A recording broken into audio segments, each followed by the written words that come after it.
Santos.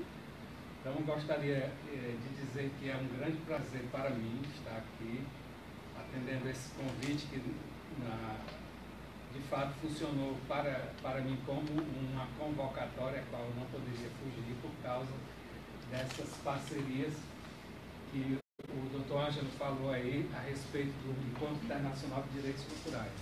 Isso é verdade, nós já fizemos recentemente, e é sempre na semana em que a Constituição do Brasil completa aniversário, que nós fazemos o Encontro de Direitos Culturais. Fizemos o 6º, contamos com a parceria aqui da SMEC. Mas, de fato, só chegamos ao 6º porque tivemos o primeiro. Né? E o primeiro a gente só fez porque contou com a SMEC. Na época era o juiz coordenador aqui, o doutor Emílio, que atualmente é aluno do doutorado em Direito da Universidade de Fortaleza, instituição na qual eu já vou completar ano que vem 20 anos de docência, inicialmente com Direito Constitucional e já faz uns 10, 11 anos com Direitos Culturais. Me permitam dizer pouquíssimas coisas a respeito da minha atividade acadêmica, só para localizar o que é que eu vou explorar aqui com vocês. Certo? Eu, na Universidade de Fortaleza, como eu acabei de dizer, ministro essencialmente uma disciplina chamada Direitos Culturais. Está mudando o nome agora para Teoria e Prática Contemporânea dos Direitos Culturais, que não tem muita relação com o que a gente vai colocar aqui, né? Porque os direitos culturais, por eles terem um apelo relacionado à cultura, a gente imagina que tudo pode ser direitos culturais e a gente conhece tanto que dispensaria conhecimento a respeito deles. Não costuma ser bem assim, né? A gente lida com os direitos culturais a partir de 3 grandes núcleos: relações jurídicas atinentes às artes, à memória coletiva e ao fluxo de saberes. Não é propriamente o que nós vamos fazer aqui.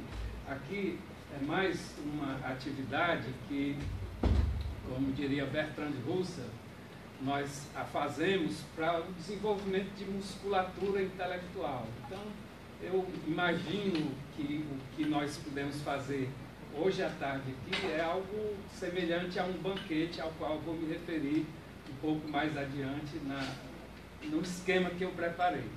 Então, não se trata de uma palestra sobre teoria da justiça, nem de direitos culturais, mas dessa relação, que eu acho uma relação enriquecedora para os dois lados, de direito com as artes, mais especificamente aqui no caso, como falou o Dr. Ângelo, com a literatura in natura, porque trata-se da exploração dos textos, mas, obviamente, na sua origem, com o teatro. E nós vamos tentar desenvolver a importância do teatro. Não sei nem como me comportar muito aqui em relação à filmagem que está no Facebook. Fique à vontade. Então, o tema já foi anunciado aí, seria a trilogia tebana, encontros e desencontros entre direito e justiça. E as duas palavras, direito e justiça, que estão também marcadas em amarelo, eu vou tomá-las numa acepção a mais comum, eu diria, da doxa mesmo, do senso comum. E, para que nós possamos perceber isso, eu parto de um questionamento inicial, que seria esse aí. Por que cresce de forma permanente e acelerada a sensação de distância entre direito e justiça? Eu devo dizer que essa sensação de distância entre as coisas, ela percorre não apenas direito e justiça, mas todas as relações que nós temos no cotidiano. E isso foi um processo que, imagino, foi se tornando cada vez mais intenso à proporção em que a sociedade foi se tornando complexa, né? As estruturas de organização política foram se tornando cada vez mais complexas. E quando eu falo de estruturas de organização política, aqui eu evoco um homem do mundo helênico, um estagirita, não propriamente um tebano, nem um Ateniense. ateniense, né, que é o Aristóteles, que fez aquela famosa progressão, por assim dizer, ou talvez regressão, no que concerne a proximidade das coisas, das estruturas políticas de organização da sociedade, começando pela família, clã, tribo, até chegar no momento em que ele viveu da cidade-estado e um pouco mais porque ele foi o preceptor de Alexandre o Grande, numa estrutura de poder que já se projetava para as ideias de universalização, conforme a gente sabe. Mas fiquemos até aí a cidade-estado, que é o locus no qual a gente vai desenvolver as reflexões sobre a trilogia tebana. E eu quero dizer o seguinte, que essa sensação de apartação entre as coisas, né, entre verdade e mentira, entre homem e mulher, entre bons e ruins, o mal e o bem, essas coisas todas, elas foram crescendo nessa mesma proporção em que a gente foi tornando específicas as coisas. E eu gostaria de dizer que, pelo menos hipoteticamente, já se imaginou uma época em que as coisas eram juntas, reunidas, em que não havia cisões gritantes, em que se percebiam as complexidades, mesmo sem dar especificações para elas, essas complexidades. E isso vem sendo mencionado, obviamente, creio, mais como metáfora do que propriamente como eventos efetivamente realizados em obras clássicas às quais nós temos acesso. Uma dessas obras é o Banquete de Platão. O Banquete, por isso que eu disse assim, talvez o nosso encontro aqui pudesse ser um simpósio, né, como eles chamavam, né? O simpósio que era que é o título original, inclusive. O título original, né? Muito alegre. Daqui a pouco vai aparecer uma ilustração aí para vocês terem uma percepção da alegria, em que as coisas se misturavam bastante. E no banquete, o grande debate era sobre um tema imorredouro. Há temas, né, esses temas da política, das relações intersubjetivas, não tem medida cronológica para eles, imagino. E a história demonstra. Poderia, para avançar nisso, colocar uma frase nesse debate sobre o amor, uma frase, diria melhor assim, um discurso bem interessante de um outro homem de teatro daquela época, mas na vertente da comédia, que era o Aristófanes. Né? O Aristófanes, rebelando-se contra as situações de apartação, nas relações amorosas, inclusive, ele cogita e menciona que houve um tempo, olha aí como era interessante o simpósio, né? Todo mundo bebendo um vinho, né? O vinho era um negócio tão bom que tinha até um deus para ele, né? É que a gente atribui a cachaça a coisa do diabo, né? É uma coisa mais ou menos estranha. Então, ele chega a cogitar de uma época que eu chamei para essa apresentação, de época hermafrodita, em que as coisas eram tão reunidas que até os próprios seres humanos eram reunidos uns com os outros. A rigor, ele fala de 3 sexos, né? O sexo masculino, o sexo feminino e o sexo andrógeno. E como seria esse sexo andrógeno? Não vou ler isso, por isso que destaquei algumas expressões em cores diferentes, mas só para que vocês tenham uma ideia. Dorso redondo, flanco em círculo, 4 mãos e 4 pernas, uma cabeça a qual estavam colados 2 rostos opostos, 4 orelhas, 2 sexos, e que quando corriam, com esses 8 membros, corriam como se fosse uma estrela de capoeirista, só que com uma facilidade imensa, que seria aquela facilidade, né, de se movimentar como se for uma estrela. Então, essa estrutura, em um dado momento, foi apartada. Zeus achou estranho, eles estavam querendo se rebelar, geralmente é essa rebeldia contra os deuses, né? Aí ele cortou no meio, para isso depois, subsequentemente, simbolizar, sobretudo, entre nós, a busca da outra metade, né? da cara, do outro lado da maçã, esse tipo de situação. E outro livro muito importante que faz uma alusão a isso, e me permitam dizer que a referência que eu vou fazer aqui é enquanto livro não religioso, mas livro mitológico. E por que é que eu digo livro mitológico? Porque é muito curioso você perceber essa questão da sucessão da criação cultural da humanidade. Tem um livro chamado Enuma Elish, só para fazer uma referência mais forte à ideia da Bíblia como... Sumério, né? O Enuma Elish, que é conhecido inadequadamente como o Gênesis caldeu. Por que inadequação?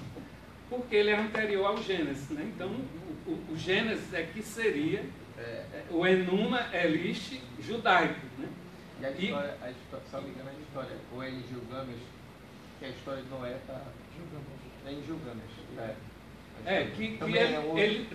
Todas as grandes histórias do Gênesis estão presentes no Enuma Elish, né? Mas olha aí, né, essa ideia das coisas reunidas aparece no versículo 27 do capítulo 1 da Bíblia, quando num dos lapsos de criação, porque segundo os próprios judeus há 2 momentos de criação do ser humano, não necessariamente sozinho o ser humano, mas Deus os criou, macho e fêmea os criou. E o segundo momento, que seria um momento indicativo também de apartação, de especificação, seria o mais famoso entre nós, aqueles que nós cristãos enxergamos, que seria apartar um pedaço do homem para criar a mulher, situação que levou o Adão a exclamar algo curto, mas muito significativo. Esta sim. Significativo por quê? Porque muito provavelmente, se é esta sim, outra existiu. Ou essa aqui grudada, talvez uma metáfora, ou para os judeus, a Lilith, né? A outra mulher, que seria o demônio da tentação, né?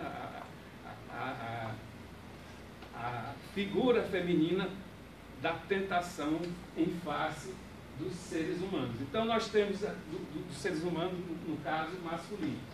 Então nós temos aqui, portanto, algo que, pelo menos simbolicamente, como primeira tese para depois refletirmos a antítese da separação das coisas, algo que eu chamei de Era dos Hermafroditas, exatamente para fazer uma alusão ao filho de Hermes com Afrodite, também, né, a junção, como a gente faz aqui, né, de nome de pai com mãe. Bem cearense, né? Precursor do cearense. José Cleis, né? José Cleis, filho de José, foi de Cleison, né? Que é Hermafrodita também, que é filho de Hermes Você teve uma pessoa aqui falando sobre os trans, né? Sim. Aí o Hermes, ele se apaixonou, também sempre o amor, né? Se apaixonou por uma ninfa e aqui o processo foi contrário. Eles se fundiram e formaram um ser híbrido para essa composição do ser humano não interessando, né? Se bem que aqui no caso não é bem um ser humano, mas do ser humano enquanto integral, né? E essa era dos hermafroditas, que aqui eu estou usando obviamente como uma simbologia, ela faz com que a gente pense como era ou como poderia ser a convivência do direito e da justiça em seus primórdios. Seria o seguinte: nós tínhamos a sociedade com valores compartilhados, desses valores surgiam normatividades, por assim dizer, naturalmente, eu falando aqui de direito natural, né? A presença do Flávio, e quando esses valores compartilhados sofriam alguma agressão, algum desequilíbrio, se aplicava essa normatividade que estava tudo dentro da mesma estrutura de valores. É uma coisa, vamos dizer assim, conjugada, tudo conjugado, em que a gente não percebia muito bem a diferença entre a ideia da convivência coletiva, da criação das normas e da própria aplicação do direito, que subsequentemente a gente veio chamar isso de justiça, talvez numa das apartações mais radicais que a gente possa ter feito. Curioso é que nós estamos aqui num plano mítico, mas subsequentemente iremos para um plano histórico, mas da antiguidade. E eu estou lendo um livro que eu indicaria muito fortemente para quem tem interesse nessa temática da junção ou da percepção unificada desses valores, que é o livro de Paolo Grossi, que é Ordem Jurídica Medieval. É um livro fenomenal, no qual ele, por exemplo, revela que jurisdição é dizer o direito que já estava criado. Então, essa ideia de imaginar o direito produzido pelo Estado era absurda até o Luís XIV, se a gente tomar como um símbolo mais materializado para tanto. Bom,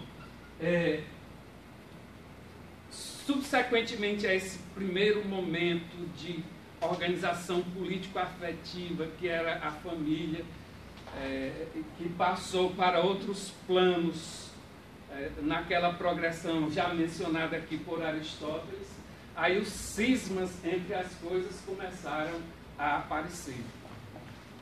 Então, o que é que você pode ter? Você pode ter momentos em que direito e justiça caminham na mesma linha, às vezes em fluxos opostos e às vezes em separações radicais. E eu devo dizer que essa bifurcação seria até mesmo algo muito simples para o conjunto de possibilidades ou de estradas multiplicadas que se pode ter na especificação dos elementos de convivência humana e de convivência numa sociedade política. Então, a gente começa a se aproximar aqui da promessa feita na divulgação, que é a promessa de falar a respeito da trilogia tebana.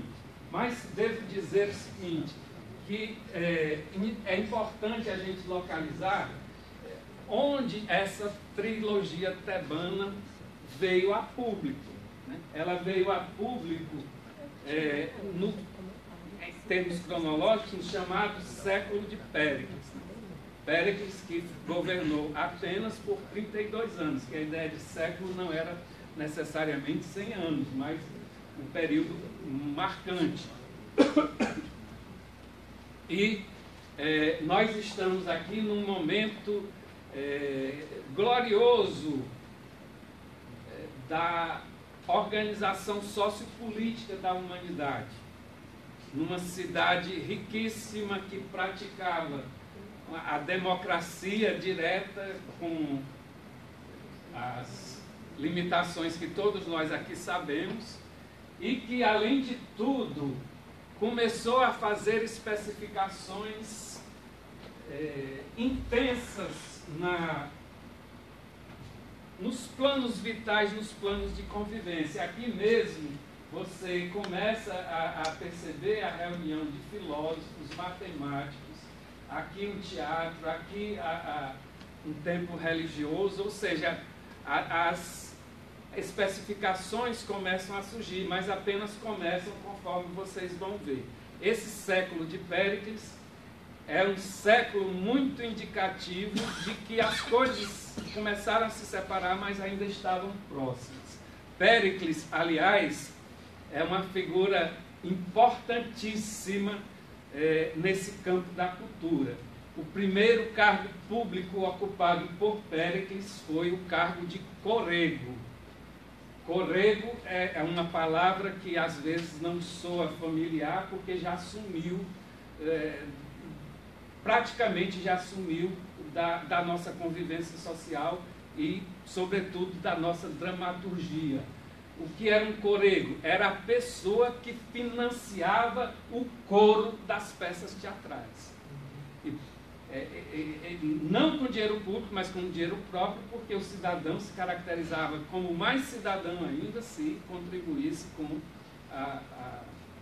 seu próprio dinheiro para o bem-estar da cidade. Então, Péricles, ele foi corrego, sobretudo não, exclusivamente das peças, não do Sófocles, mas do Eurípides, que é o grande dramaturgo dos dramas femininos, que mereceria, como merece, né, toda uma outra reflexão específica sobre ele.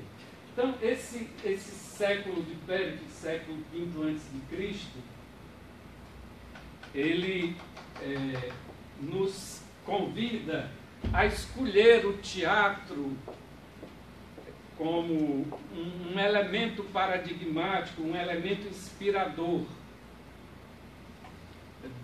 dessa reflexão que nós estamos a fazer aqui, porque o teatro tinha uma importância capital. Aliás, o teatro era um dos elementos de resgate, de tentativa, de manutenção de unidades políticas, de unidades valorativas.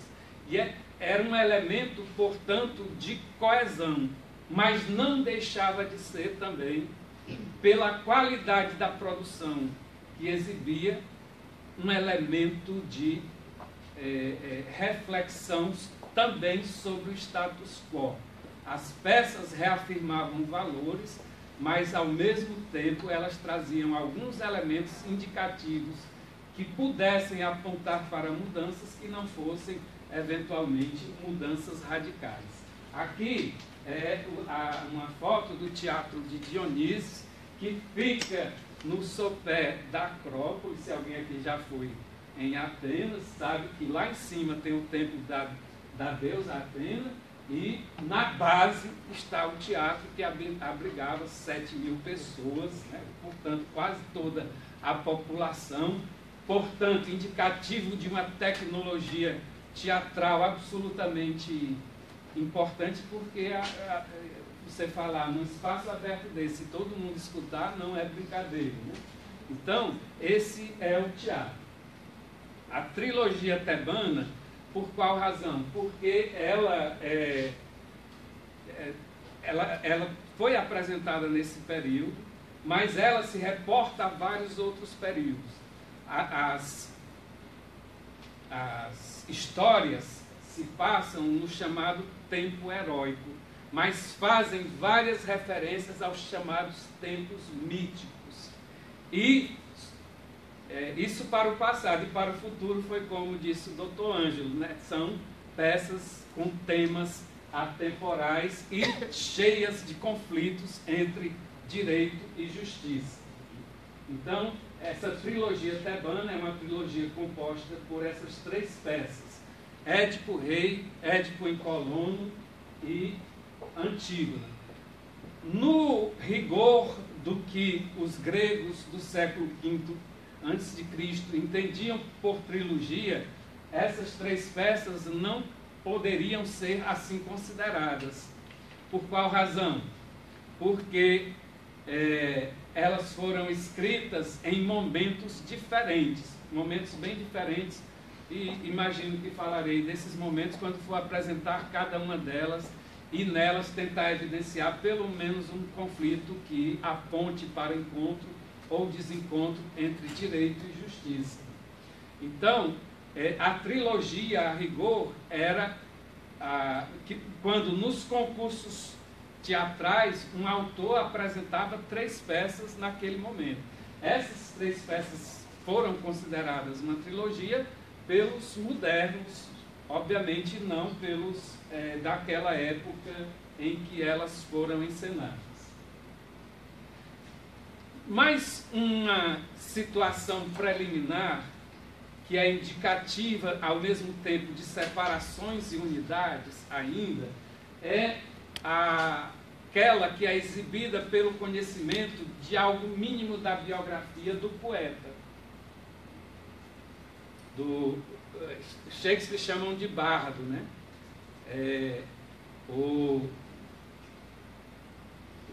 Sófocles chamam de Déxion. Déxion é aquele que diverte, é aquele que proporciona divertimento. Um dos grandes valores que, com o passar da história e a deturpação da política, ficou algo prejudicado pela associação que a gente faz a pão e circo, né? Como se circo fosse ruim e pão fosse ruim, né? O que são ruins são as utilizações para alienação desses 2 valores, obviamente. Mas imaginem aí como é que poderia ser esse poeta, né? Esse Déxion, esse homem que diverte. Muito provavelmente, se tiver 10 escultores que façam a escultura dele, vai sair diferente do jeito que Jesus tem, desde moreno até louro dos olhos azuis, né? Mas ele viveu 90 anos. Ele escreveu aproximadamente 120 peças de teatro. Os autores o descrevem como belo, rico e de voz fina. Essa característica aí mencionada não foi para gerar um efeito de piada, não. É só para dizer que isso não tinha importância, nem mesmo os envolvimentos sexuais que o nosso tempo considera extravagantes. E no caso dele era especialmente bom, falava talvez como o Anderson Silva, né, que é inclusive um lutador de MMA, mas fala fino, não tem problema nenhum. Era especialmente bom porque mulheres não encenavam e ele fazia papéis femininos com essa voz. Muito inteligente, venceu o festival aproximadamente 20 vezes e nas vezes que não venceu tirou o 2º lugar. Era um monstro, né? E aí você começa a perceber que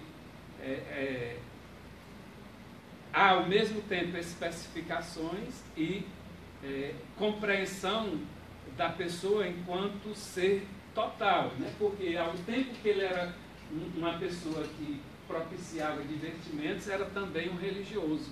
Era mais religioso de uma divindade que começou a especificar partes do corpo, que era Esculápio, né? o deus da medicina.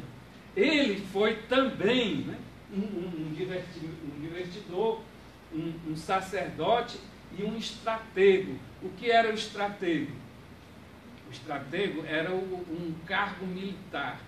Os cargos públicos em Atenas, quase todos eram ocupados em decorrência do sorteio, mas estratego não, porque necessitava de habilidade, necessitava, como o nome faz a indicação, de ter conhecimentos técnicos ou estratégias para as operações bélicas ou para as operações de defesa.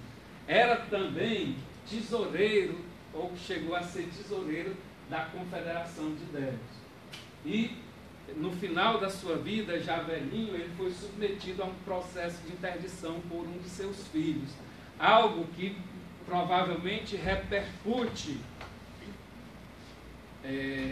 no Édipo em Colombo. Algumas pessoas me disseram aqui que se prepararam, não sei se é apenas para isso, depois o professor Flávio é um estudioso de Antígona, especificamente, né? Se prepararam para o nosso diálogo aqui e fizeram a leitura da trilogia tebana. Então, aí quem fez essa leitura sabe que no Édipo em Colono, o que é que nós temos? É um Édipo velhinho, né, que faz reflexões intensas e profundas sobre a velhice. E dentre essas, uma não me saiu da cabeça ao dizer algo ao mesmo tempo inteligente e irônico, que é a velhice nem nos livra dos males da juventude, a inveja, a insegurança, né, a disputa, e ademais agrega seus próprios males. É uma visão meio para baixo, mas certamente ele, quando escreveu isso, estava mirando a sua própria situação de um homem que viveu 90 anos e viveu intensamente o seu tempo. Bom, esse aí é um mapa da Grécia Antiga e se destaca, obviamente, na trilogia tebana, a cidade de Tebas. Mas outras duas cidades, pelo menos, merecem ser palco da trilogia tebana, seja por cenas nelas desenvolvidas ou por alusões que são feitas nas peças. Uma outra cidade é Corinto, obviamente. E a terceira é a própria cidade de Atenas. Não vou aprofundar. Eu quero apenas localizar vocês nessas cidades, porque quem fez a leitura sabe que o Édipo se deslocou para países que eram considerados distantes, mais distantes para a sua época. Eu coloquei aqui no Google Maps uma simulação de como é que se poderia sair de Corinto, passar por Tebas e chegar até Atenas. Aí deu 150 quilômetros. E, por exemplo, se a gente fosse a pé, como eles fizeram os caminhos dessa maneira, gastariam 33 horas apenas de uma caminhada, ou seja, algo até mais leve do que ir para o caminho de Santiago de Compostela. Mas aí vamos efetivamente para as peças, as 3 peças. Elas não foram escritas nessa sequência. A primeira a ser escrita foi Antígono, a segunda Édipo Rei e a terceira Édipo em Colono. Aliás, Édipo em Colono foi montada pós-mortem, foi por um neto do Sófocles. E essas 3 peças, elas são muito conhecidas. E se eu trouxer como efetivamente vou trazer aqui os personagens delas, vocês vão lembrar muito intensamente da própria história que, como disse o doutor Ângelo, já foi vertida para novelas, para seriados, para filmes, né? Para muitas coisas. Eu gostaria de chamar a atenção aqui para o seguinte, que os personagens que eu deixei em branco é porque só aparecem com a cor branca, só aparecem numa peça. Os personagens que eu deixei em cor amarela aparecem em 2 peças, das 3. E os que eu coloquei em vermelho aparecem nas 3 peças. A rigor, o personagem mesmo unificado que aparece nas 3 peças é Creonte. Mas por que é que eu coloquei o couro aqui? Porque o couro, ele representa a coletividade em face da qual o conteúdo da peça gira em torno. Sempre tem um couro, não o mesmo couro, né? Então, por exemplo, na peça As Troianas, ela versa sobre o mundo feminino. Então, o coro era um coro só de mulheres. Então, se outro for o centro a outra coletividade for o centro da peça, então essa outra coletividade é que vai ser o coro. Mas o coro é muito importante. E o que é que se destaca aqui, em termos de contraste? É a autoridade monocrática e o senso coletivo. A autoridade monocrática e o senso coletivo. E essas duas é que vão ser, essas duas, assim, não o Creonte com o coro, né? Mas com a sabedoria que o coro exala e que é externado por outras personagens com as quais tem o conflito. Né?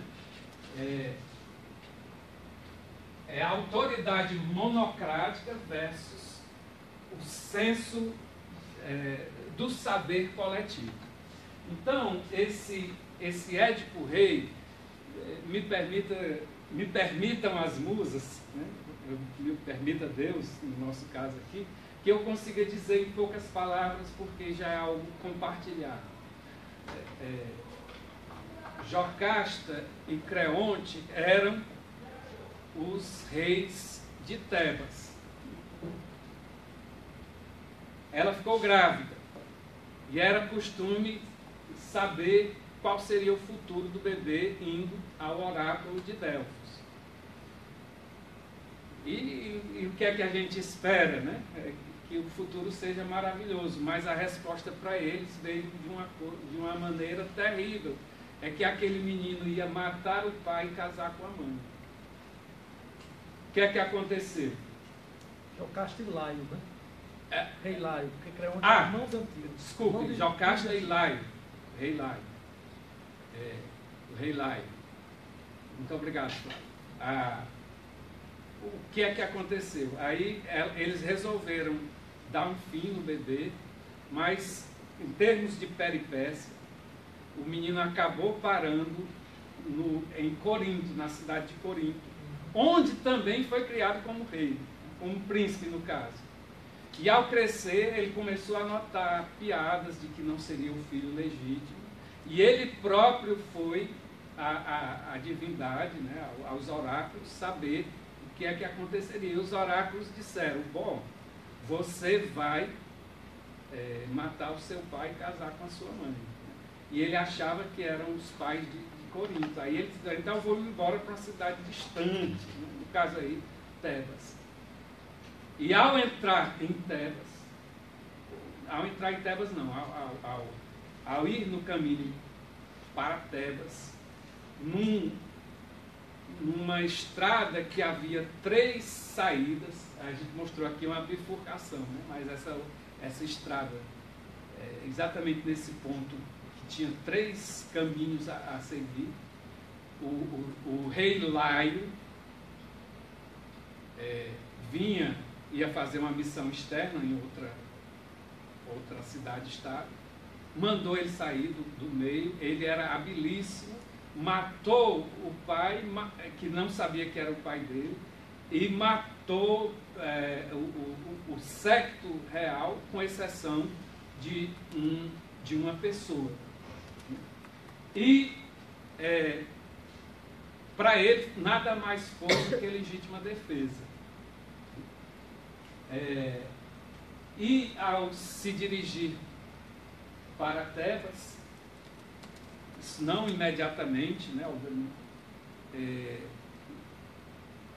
ele descobriu que aquela coletividade estava afetada por um problema terrível, que era um ser que tinha essas características aqui: cabeça e busto de mulher, corpo de leoa, cauda em forma de serpente, asas de ave, garras de leoa e voz humana, que era também chamada de acantora, de vários epítetos batizavam essa esfinge, que saía perguntando coisas, e se a resposta não fosse exata, ela matava o seu interlocutor.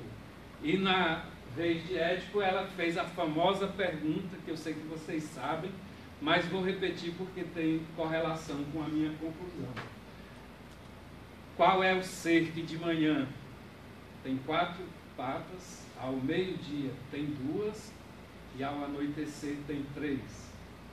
E o Édipo matou a charada dizendo que se tratava do ser humano que engatinha quando é criança, quando se torna autônomo no meio-dia da existência, anda sobre 2 pernas e quando fica velho precisa se apoiar numa bengala para poder andar mais seguramente. E aí a esfinge se suicida, some, morre, né? E o povo fica muito agradecido. Laio, que ele havia morto, né? Não reina mais, obviamente, e quem havia assumido o poder era Creonte. E Creonte oferta não somente o reino para ele, mas também a própria rainha, né? Para casar, para ele se tornar o rei, porque foi muita gratidão a esse respeito. Só que o tempo passa e males voltam a atingir a cidade de Tebas, como secas, doenças, né? H1N1, essas coisas que as desgraças começaram a atacar. E ele foi consultar os oráculos. E os oráculos disseram, olha, tudo isso é porque o assassino do rei Laio não foi identificado e nem foi punido. Ele precisa ser. Aí o Édipo,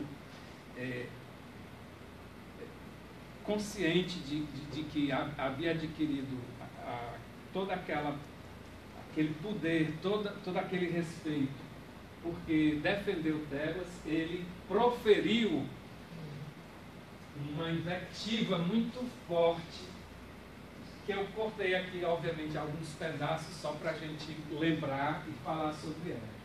Ele disse que o criminoso ignoto viva na desgraça e miseravelmente. Não sabia que era ele. E se ele convive comigo sem que eu saiba, invoco para mim também os mesmos males e minhas maldições acabam de atrair inapelavelmente para o celerado. E aí ele se dedica com toda a intensidade a descobrir quem foi que matou o rei Laio. Rei Laio, que ela é en passant, era pedófilo, né? Aliás, a maldição de toda a família é porque havia a consciência de que um mal feito praticado por alguém se estendia até a 3ª geração. É por isso que vai se afetar. Maldição dos labidáceos, na casa dos labidáceos. Exatamente. Então, veja que o problema não era propriamente ter relações sexuais, mas era ter relações sexuais forçadas e com quem não podia, com quem não queria. Então, aí ele, obviamente que se vale das investigações metafísicas, por assim dizer, valendo-se do adivinho, né? No caso Tiresias. Tiresias é uma outra figura mitológica absolutamente interessante, que teve uma fase da sua vida que foi homem, outra fase que foi mulher e voltou a ser homem. Mas ele não se conforma com isso. A peça, para nós do direito, é maravilhosa porque nela se desenvolve um inquérito policial moderno. O Édipo Rei. Se desenvolve um inquérito policial moderno, né, em que tudo que é alegado ele busca uma prova material. Então, o mínimo elemento que a gente pensa que é desnecessário, ou poderia julgar desnecessário, na trama construída pelo Sófocles, ele é indício absolutamente forte para essa evidência forte da comprovação não metafísica dos atos praticados. Então, por exemplo, saber que matou o rei, matou o rei Lai naquele ponto que tinha três caminhos, foi absolutamente importante para casar com informações outras que foram chegando, inclusive informações a respeito daquilo que dava o nome a ele, que era o próprio pé dele, que era um pé inchado, que isso é o que significa Édipo. Né? No Édipo, o Édipo desconfia, e aí é interessante, né? Eu acho assim, das três peças, o personagem mais eloquente é o Creonte. Não sei se o Flávio concorda comigo. Então, aí ele desconfia inicialmente do Creonte, aí depois, quando ele resolve, que percebe que é ele próprio o assassino do pai e o marido da própria mãe, com a qual teve 4 filhos, aí ele se une. E a gente poderia imaginar que isso seria um desencontro entre direito e justiça, se a gente observasse a situação com os olhares nossos, em que o centro de imputação é o indivíduo. Ele disse, não tem razão para você fazer isso consigo, você nem sabia dessas coisas, né? Mas ele sabia que, se não fizesse, ele estava fazendo isso para a defesa da cidade, porque se ele não punisse, a cidade é que permaneceria sendo punida. Então, o que a gente imagina que é um desencontro entre direito e justiça, no contexto dele é exatamente o oposto, é um grande encontro, né? É um desencontro para o nosso olhar contemporâneo, que tem outros elementos nascendo. Então, aí ele se pune e ele fica sendo observado como uma pessoa que traz azar para a cidade. E ele fica inicialmente exilado, nas cercanias da própria cidade de Tebas. Os filhos crescem, e quem são os filhos? Teucris e Polinice, os 2 homens.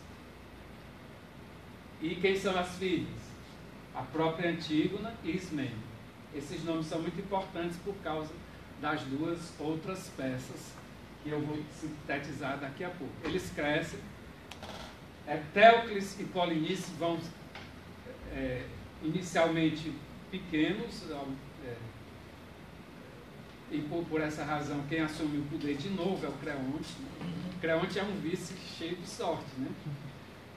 Aliás, ele diz isso quando o Édipo desconfia dele, aí ele diz assim, né?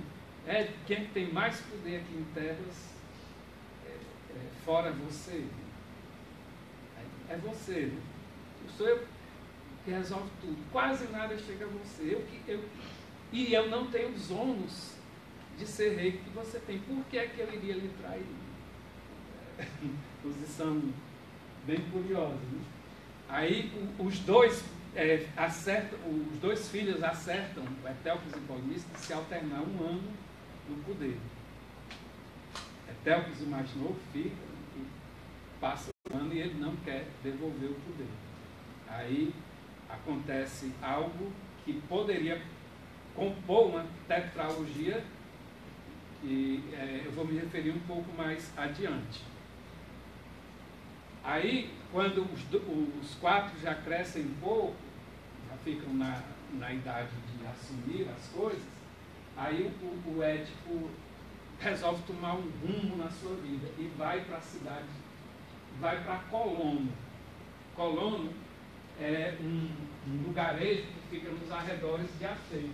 Aí eu fiz a mesma coisa no Google Maps, fica 35 minutos de caminhada entre o centro de Atenas, e Colono. E Colono era o lugar onde moravam as deusas da morte, né? As Erinhas. Era um lugar protegido. E era um tempo heróico no qual governava Atenas Teseu. Aí, aqui em Colono, enquanto Édipo está em Colono, o que é que acontece? Lá em Tebas descobrem que ele, por ter feito o que fez consigo próprio, ao invés de trazer azar, traria fortuna e traria sorte para quem o recolocasse na cidade de Tebas. Então, o que é que acontece? O que é que ele faz? Tanto ele fica lá na cidade, pede proteção ao Teseu, e ele recebe as visitas intimidadoras do Creonte e do Polinice para levá-lo de volta, os dois querendo manter-se no poder, e ele recusa, né? E aqui talvez seja o que aparenta para nós uma aproximação entre direito e justiça, muito provavelmente é o oposto. Veja que eu estou sempre trazendo as oposições aqui para acentuar o contexto no qual se versam os fatos. Por quê? Porque ele, que era o grande benfeitor de Tebas, filho de Tebas, tinha mais uma oportunidade de salvar a cidade e não fez. Ele, por um orgulho próprio, aí, para não dar a chance àqueles governantes. Aí ele some magicamente da face da terra. E aí esse aqui é o Édipo em Colono. E por fim,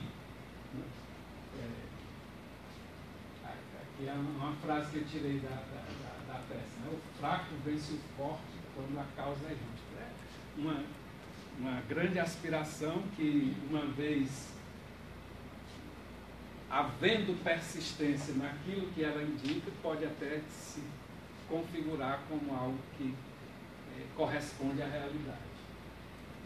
Bom, aí o Édipo some, Antígona e Ismênio retornam para Tebas com o tio, e nesse ínterim a gente poderia falar de uma outra peça, conforme eu introduzi, que não compõe a tetralogia, porque é do Ésquilo, que é o Sete contra Tebas, né? Aí, que é o quê? Né? Como o Etéocles não abandonava o poder, o que coube ao Polinice? Guerrear. Entrou, conseguiu uma associação com os argivos e atacou os 7 portões da cidade de Tebas. Por isso que é 7 contra Tebas. E no 7º portão, os 2 irmãos furaram um ao outro e se mataram. E aí Creonte se consolida de vez no poder. E diz assim, que aquele que morreu defendendo a cidade merece todas as honras. E o outro, ele deve ficar insepulto para ser dilacerado pelos abutres, pelos animais. O que era um castigo terrível, porque dar um final à vida era algo absolutamente indispensável no mundo grego. Era tão importante que o pessoal botava umas moedas nos olhos para dar ao barqueiro, né, que ia cruzar o rio da morte. Então, aí ele decreta monocraticamente que quem fizer o enterro do Polinice vai sofrer a penalidade que seja compatível com aquilo que a pessoa determinou, né? Com a sua situação. E a Antígona convida a irmã, que tem medo e não vai. Convida a Ismene para fazer o enterro, ela não vai. E ela faz um enterro na medida das suas forças físicas, né? Cobre ele, faz as lavagens, bota os olhos a um pouco de areia e descobrem que foi ela que fez esse enterro. E levam-na para o Creonte. O Creonte julgava até que fosse uma corrupção dos soldados. Aí o soldado diz uma frase maravilhosa. Veja que o personagem menor pode dizer frases maravilhosas, né? Ah, é terrível quando, embora preparado para ser juiz, um homem julga mal. Ele diz por conta da ligação com a sobrinha, né? Ele achava que não era possível que a sobrinha tivesse feito aquilo. Então, aí o que é que aconteceu? Aí ela é interrogada e ela admite que sabia da proibição e conscientemente afrontou. Porque havia leis superiores às leis expedidas pela autoridade mundana. Havia leis metafísicas, leis dos deuses superiores a essas leis humanas. Essa passagem, ela é uma passagem estudada no mundo jurídico como um grande confronto entre o direito natural, né, e o direito positivo. Isso é verdade. Mas tem uma outra coisa que é também observada, que Antígona abriria espaço para a construção do indivíduo enquanto sujeito de direitos. E essa passagem aí, né, seria o indivíduo se impondo em face ao Estado. Essa interpretação, ela é contestada por ninguém menos do que o Hegel. Né? O Hegel diz assim, não é nada disso, ela não estava se impondo enquanto indivíduo, não. Essa história de indivíduo é algo muito recente. Ela estava, ao contrário, né, mirando o passado da estrutura de poder familiar, em que remanesciam obrigações familiares inexcusáveis. Religiosas também. Religiosas, é o que eu ia dizer na sequência, invocando o ensinamento do Fustel de Coulanges, né? Que toda a sociedade antiga era religiosa, mas que religiosidade? A religiosidade dos deuses Lares, dos deuses Manes e dos deuses Marcos. Então, é por isso que o Deus de Abraão não era universal, era do Abraão e da turma dele, né? Então, era a mesma, os deuses Lares eram os nossos antepassados, que mesmo sendo ruins, poderiam até, no outro plano, querer se recuperar fazendo coisas boas. Então, a obrigação dela pode, obviamente, como vem sendo interpretado até hoje, mais para essa construção do indivíduo, que eu acho mais uma gentrificação do que propriamente uma realidade, e eu acho que o Hegel, nesse caso, tem razão. Ela aponta mais para um outro ordenamento jurídico anterior. Então, e o próprio Hegel diz assim, que os dois tinham razão e os dois não tinham. Significa o quê? Que, mais uma vez, a depender do contexto, aproxima-se a ideia do direito posto com a justiça. Se o plano é do direito positivo, obviamente ele é que tinha razão. Se o plano é o outro, ela é que tinha razão. Então, estou caminhando já aqui para o final, para dizer o seguinte, que a gente estuda essas coisas não é por um apego ao passado, né? Porque a rigor, o passado, dentre as dimensões temporais que nós sabemos existir, né? Que é passado, presente e futuro, o único que é vivo é o passado, né? A gente diz tão equivocadamente que o passado passou. O passado é algo absolutamente vivo, que a gente refaz toda vez que vai nele, imbuído de outros elementos, de outros fatores. Então,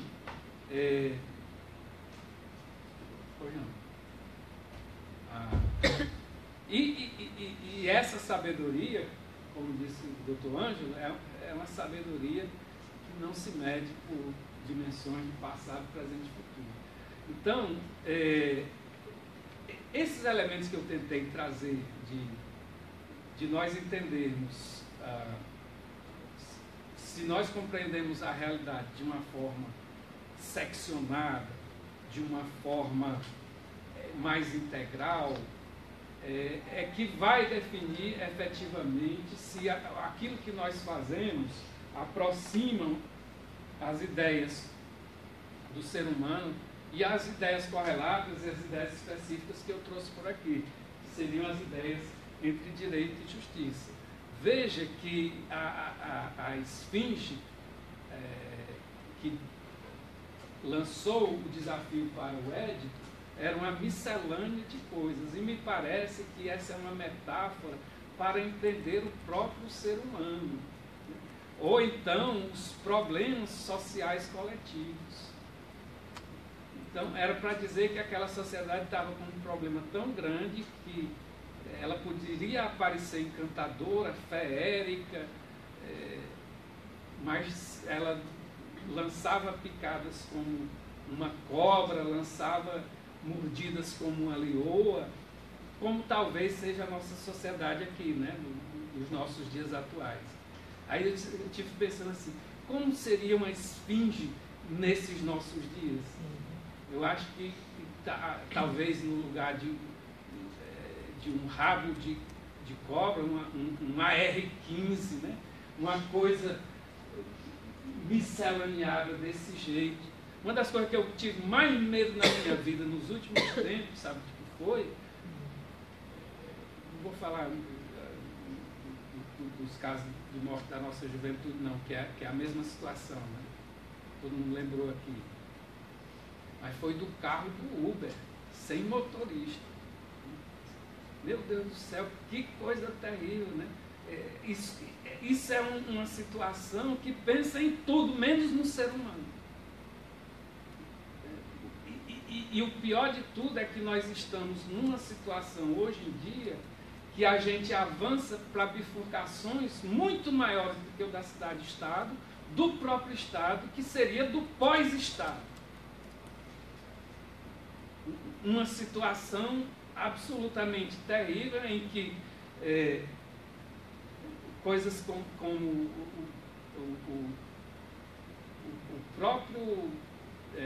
a própria ferramenta que está transmitindo essa palestra concentra, né?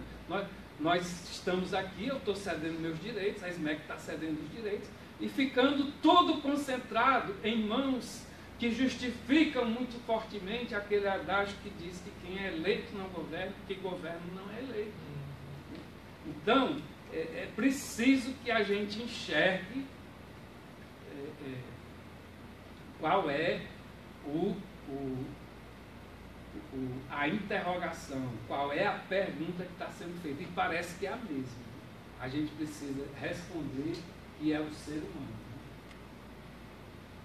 A gente precisa, ou seja, a gente precisa enxergar que o grande afetado pela esfinge, qualquer que seja a configuração que ela tem, é o ser humano, né?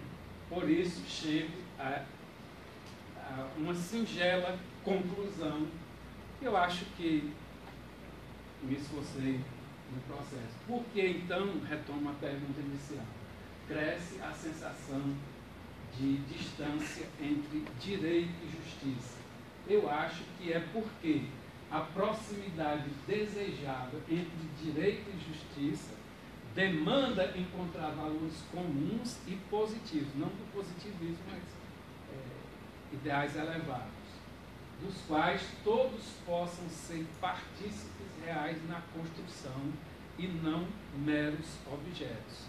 Sei que uma estrutura judiciária do Ocidente, de uma maneira geral, na qual o Brasil se insere, em que a gente conhece por meio de laudos periciais a realidade, no qual a gente compõe, isso não é defeito, defeito é da parte que não está inserido, uma aristocracia em que realmente a gente não tem a sensação que o coro tem, isso fica muito difícil. E a gente percebe isso quando tenta buscar soluções de conflitos em mecanismos que eram o trivial de outras eras, como, por exemplo, a mediação. Então, era essa a mensagem que eu queria trazer para vocês. Muito obrigado.